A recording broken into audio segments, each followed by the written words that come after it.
Let me explain to you how to mail guns legally and without going to jail. Okay, so this is a full tutorial on how to ship firearms and ammunition. Let me give you a few facts here. Sometimes you just need to move a firearm, let's say from point A to point B, okay? You might want to do it legally, but you also want to do it as easily as possible without a bunch of hassles, okay? I mean, manipulating a firearm is already something dangerous, so you do not want to really even worry about shipping it from A to B, okay? So the thing is, you can do it, but fair warning, mailing a firearm actually comes with caveats and considerations. By the way, I just want to say here that I'm not a lawyer. I'm not giving you a legal piece of advice here. This is actually a collection of tips and tricks that we have actually gone through. I mean, we actually have found through our research. So the information is 100% accurate, but please be aware that we're not actually lawyers. This is a general information channel and a general information video, okay? So if you think about mailing guns legally and without going to jail, you have to really understand that you want to comply with federal, state, and local laws, okay? And even if you are actually you have to really familiarize yourself with something called FFL, the Federal Firearms License. So what does a federal firearms license have to do with mailing a firearm? Well, the thing is that individuals who sell, manufacture, import, or repair firearms, also known as dealers, they are required to hold an FFL. So I'm showing you on the screen here. Here's a general note about the FFL from the ATF, the federal agency, okay? And the FFL establishes that the person holding the license operates a legitimate, lawful business registered and in compliance with the Bureau of Alcohol, Tobacco, Firearms, and Explosives, okay?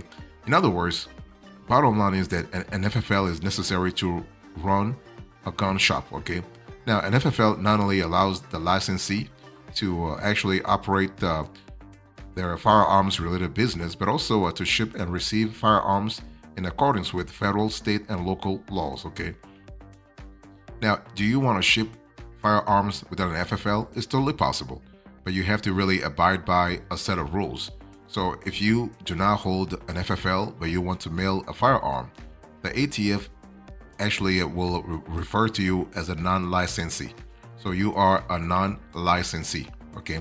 And so as a non-licensee under basic federal law, your ability to mail a firearm through the USPS without the involvement of an FFL is kind of limited. And there are actually 3 scenarios for you to really think about this year.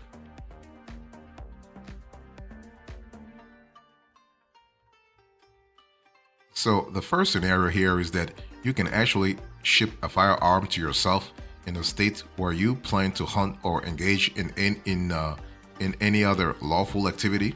It has to be lawful though, okay? You do not want to really be on the wrong side of the law. So you must address it to yourself in care of the out-of-state resident. So once it really arrives, no one but you can take possession of or open the package. So you must be at the destination to actually receive it. So you have to really time your whereabouts pretty appropriately. So that's the first option. So you can also ship a rifle or a shotgun to another non-licensed person in any state. So a non-licensed person, that's a non-licensee, okay? So while the post office will allow non-licensees to mail long guns to other non-licensees in any states, the post office actually restricts its services it restricts its services for handguns and pistols to FFL holders. So there are certain certain guns that you really have to have a license, to an FFL license, to actually be able to receive it, okay? Non-licensees who want to ship a handgun are limited to contract carriers, which actually require you to ship the gun to or through an FFL holder. So that's the second scenario. The third scenario is that you can ship a handgun to a person in another state. Only if you ship through an FFL to an FFL holder in the destination state. Let me explain here. If you wish to transfer a pistol or revolver to a non-licensee who actually lives in another state, you must head to a local FFFF and have them ship the gun to another FFL in the recipient state. So he has to go through some licensing organizations. So the FFL holder will release the firearm to the person once they have completed the ATF form 4473 and also a NICS background check. So even if you are shipping it for repair, if your gunsmith is out of state, it's got to go through an FFL, and the gunsmith must either hold an FFL themselves or receive your gun through someone who does, right? So you can see that having an FFL is really quintessential to the whole process here. So let me talk to you about shipping firearms responsibly and also legally, okay? One thing you need to also always remember here is that federal law allows you to transfer firearms to another person living within your state of residence, okay? However, the law also stipulates that you cannot knowingly provide a gun to someone who is prohibited from receiving or possessing one. Okay, so not all interactions between mail and firearms have to end like this. You have to really understand that it's all about taking all kinds of measures to avoid, let's say, unlawful handling of firearms. Current federal law prohibits felons, abusers, violent offenders, and those that have been adjudicated as a mental defective or been committed to any mental institution from actually possessing ammunition and firearms. But some states will go even further into their definition. So what you want to do is you want to check your local laws, your county laws, your state laws to make sure you are on the right side of the law, okay? Several states require some type of background check, permit, or license for firearms that in many cases must go through an FFL or state agency. So this is actually the Form 4473 that I was just talking to you a little earlier about. This is how it looks like. This is a firearms transaction record. So Form 4473. Okay, so this form is really critical because you are actually telling federal authorities of your transaction. So in some cases, no transfer can occur until the firearm recipient supplies proof that they can legally receive the gun. So as with most gun-related issues, states actually run the gamut. Okay. In addition, some states determine what types of firearms and ammo they will allow. I mean, every state is actually a pretty independent there. Okay, So let me give you an example. Georgia, Indiana, and Kentucky, they have no state limitations on firearms classified as assault weapons. On the other hand, California, Maryland, and Massachusetts ban certain weapons by feature. Those same states also limit magazine capacities, so something to really think about, especially if you are going across state lines.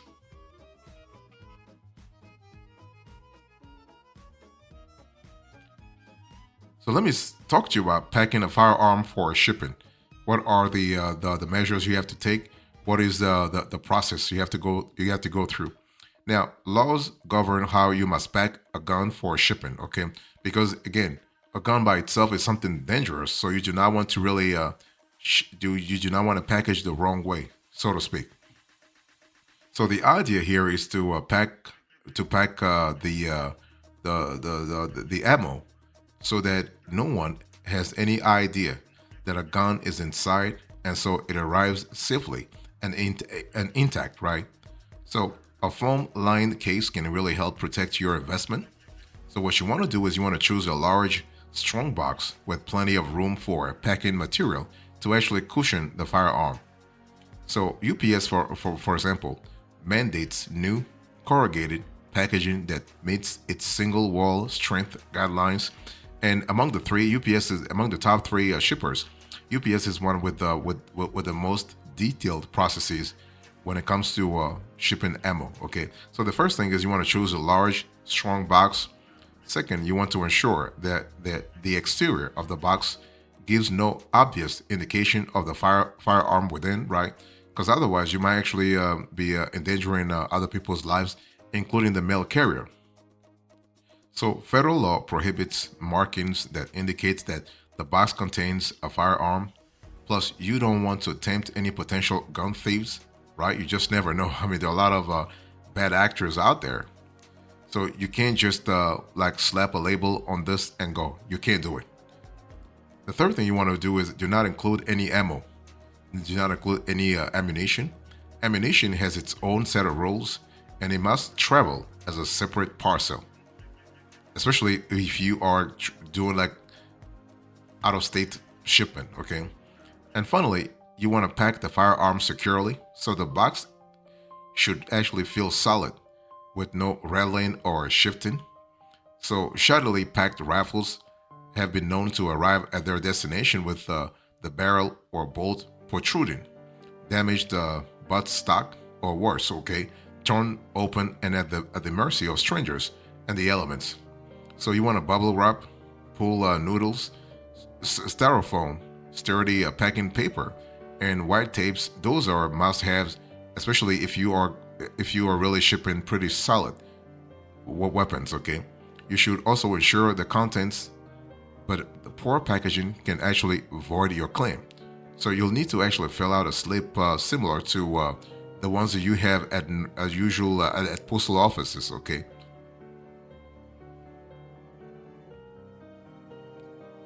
So let me talk to you about shipping a firearm. So when it comes to mailing guns, basically a number of carriers ship firearms, and the cool thing is that each of them has its own requirements. So you are able to really familiarize yourself with some of the most important considerations to really think about.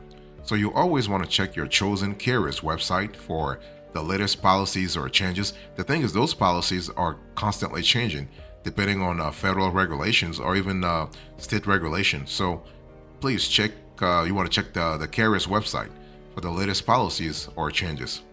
So let me give you a few of the current policies for the big three: UPS, USPS, and FedEx. I'll also talk about DHL, by the way. Okay. So a quick look will confirm that each has its own plan of action. So let's talk about USPS first.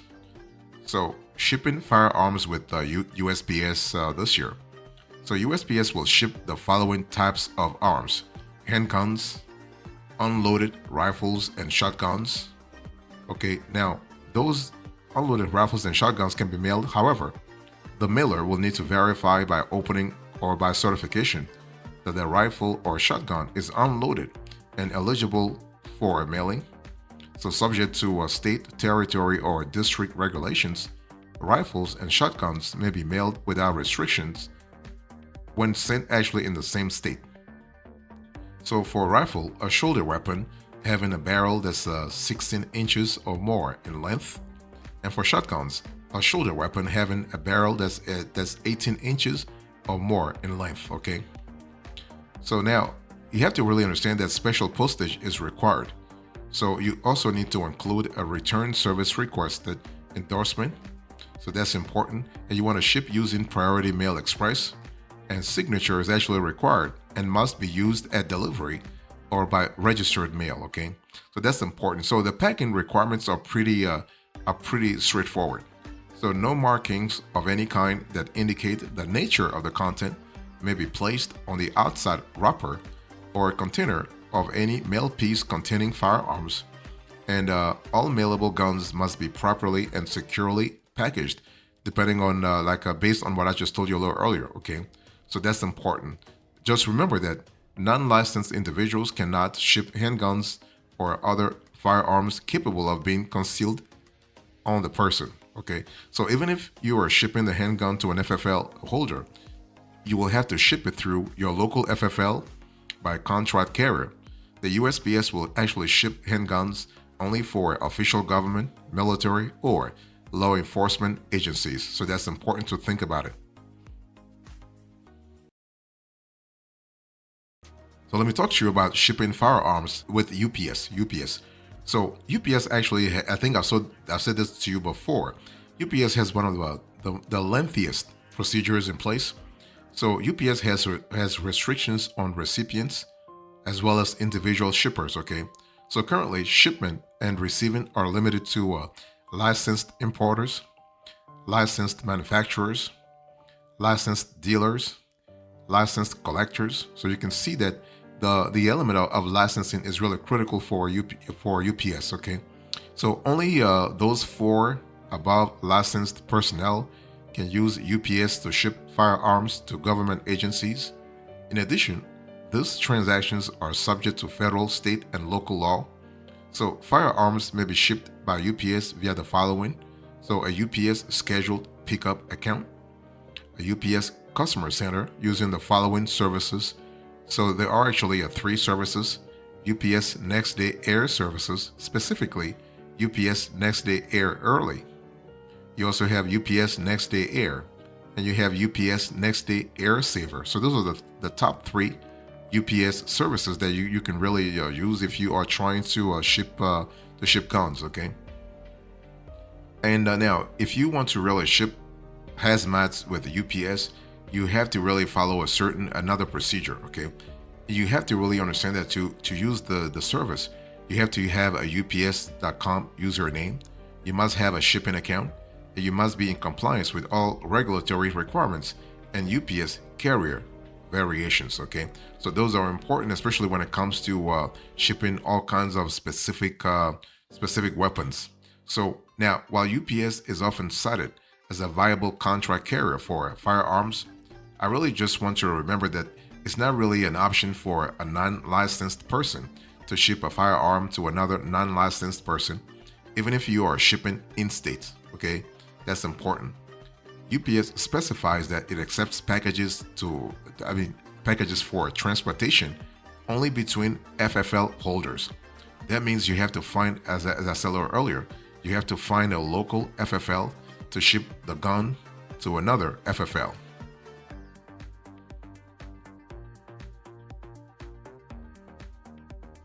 Let me talk about the third top big carrier. So FedEx. Let's talk about shipping firearms with FedEx. So basically, FedEx has a couple of policies. First of all, let's talk about approved shippers with the FFL. So the FedEx Service Guide actually prohibits firearms shipments.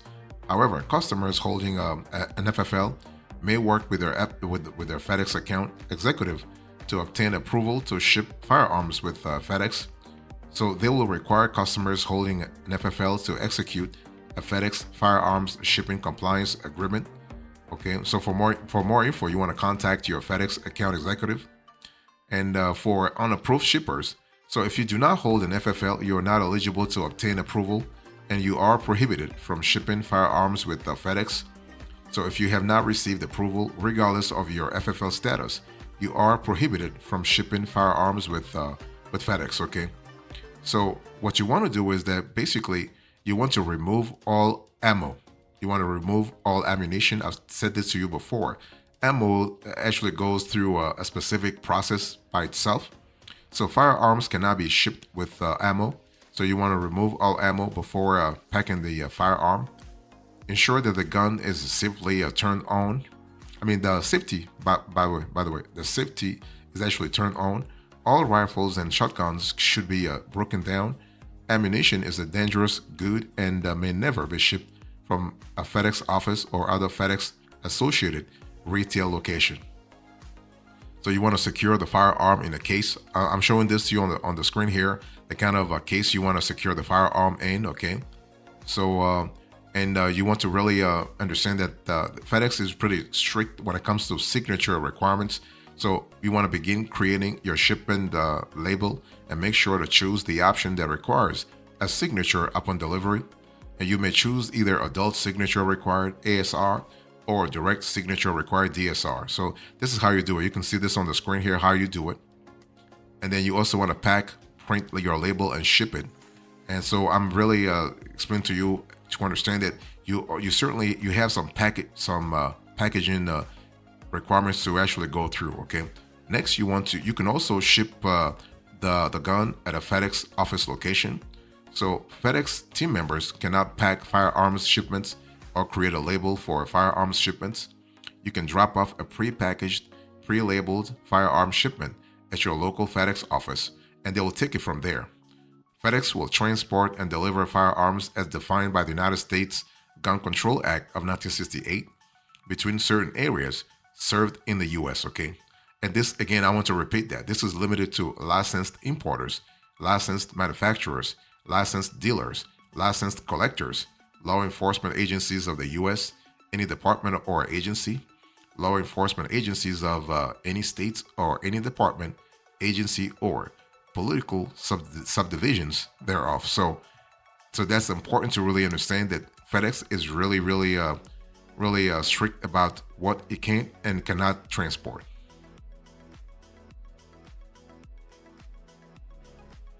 So let me talk to you about finally about the top four. I mean the top three, but we also have DHL. DHL is not really big in the States right now, but it's important to really also understand their policies when it comes to mailing guns. So basically, if you were wondering, DHL ships firearms only from and to licensed dealers, okay? It won't even ship paintball or pellet guns or gun parts for a non-licensee, and it will not include firearms in the move of household goods. So there are some unacceptable shipments. So DHL e-commerce, at the other side of the e-commerce side of the company, does not agree to carry and will not accept any liability for items which is not permitted to carry, cannot safely carry, or for any goods described. Okay, so you have unacceptable shipment policy. So goods that are really considered hazmats, among other things, dangerous goods, tobacco, gun in certain situations, but also shipments with an actual value of over $2,500. So something to really think about. So let me give you the generalities here. So it's important to understand that when you want to mail guns, the whole idea is for you to really think about the licensing part of things, okay? So you have to also remember that you want to alert the carrier that your package contains a firearm. You want to present appropriate personal identification and paperwork. This includes documentation proving your age, as well as your recipient's suitability or a license to actually receive the firearm. You want to also ship ammunition separately from the firearm. I mean, that's what I told you a little earlier. Ammo is actually considered an explosive, so you do not want to ship those two together. Never, okay? So ensure that the firearm is not loaded. The carrier may request that you open the package to ensure that the weapon actually is unloaded and that it falls within the shipper's guidelines. So whether you go with DHL, FedEx, you go with the USPS or UPS, just make sure that you follow their instructions. You want to present your package in person. You cannot actually use drop boxes or third-party shipping centers, for example, okay? And you also want to include appropriate paperwork if you are shipping the firearm to an FFL holder. Because the thing is that you want the shipper, the carrier, to have all the info that is needed, not just for their own records, but also for regulatory purposes. And the carrier will need documentation for their records, which can really vary by state and locale, okay? So that's important. So if you are thinking about shipping a gun disassembled or a piecemeal in separate packages to be reunited at the destination, you might want to reconsider, okay? ATF specifically states that rendering a firearm unserviceable does not remove it from the definition of an NFA firearm. In addition, frames, receivers, suppressors, and destructive devices are also considered firearms, so something to really think about. As for international shipping, according to the ATF, that exists in the realm of FFL holders, okay? A licensee may actually make an occasional importation of a firearm for a non-licensee or for the licensee's personal use, not for resale. In most cases, exporting a firearm requires a license issued by the United States Department of State Defense, the U.S. Department of State's Directorate of Defense Trade Controls. Exporting sporting shotguns also requires licensing through the U.S. Department of Commerce, Bureau of Industry and Security. And exporting NFA firearms requires the approval of an ATF Form 9 application and permit for permanent exportation of firearms. So you can see that you have a whole sea of regulations, a whole ocean of regulations to really follow, okay? But the most important thing is you want to be an FFL license holder. If you are, things are a lot easier.